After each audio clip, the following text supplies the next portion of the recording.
When I was 7, my father brought home a beautiful lady who gave me a box of mangoes. That day, my mother watched me happily eating those mangoes while she signed her name on the divorce papers. After that, she jumped off the roof of our building. From then on, mangoes became the nightmare of my life. So on my wedding day, I told my husband, Alan Holt, if you ever want a divorce, just give me a mango. Alan pulled me into his arms, quiet. From then on, mangoes became off limits for him too. On Christmas Eve of our 5th year of marriage, Alan's childhood sweetheart, Larissa Fenimore, left a mango on his desk at the office. The very same day, Alan announced he was cutting ties with Larissa and fired her from the company. That day, I truly believed he was the man I was meant to be with. Half a year later, I flew back from overseas, having just closed a partnership deal worth about $200 million.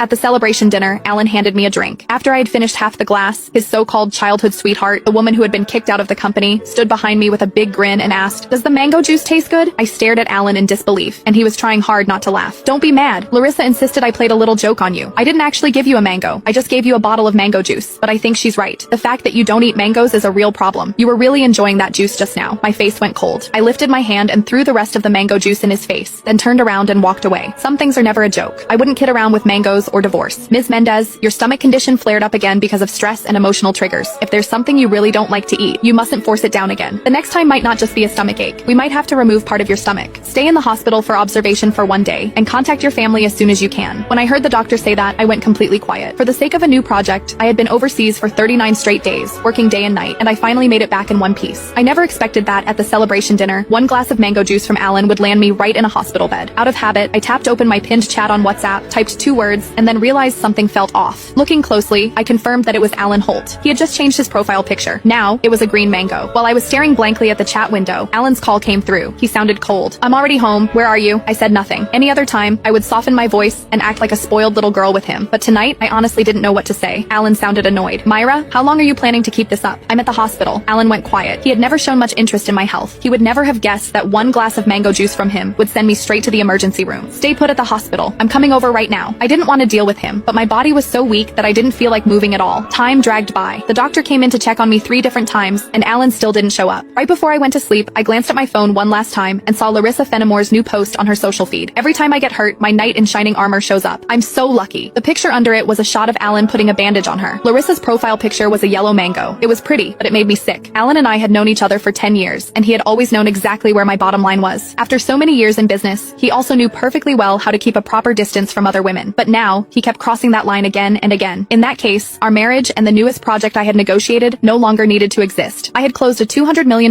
deal in West Arkan that could have changed the company's future, but at that moment, it didn't matter anymore.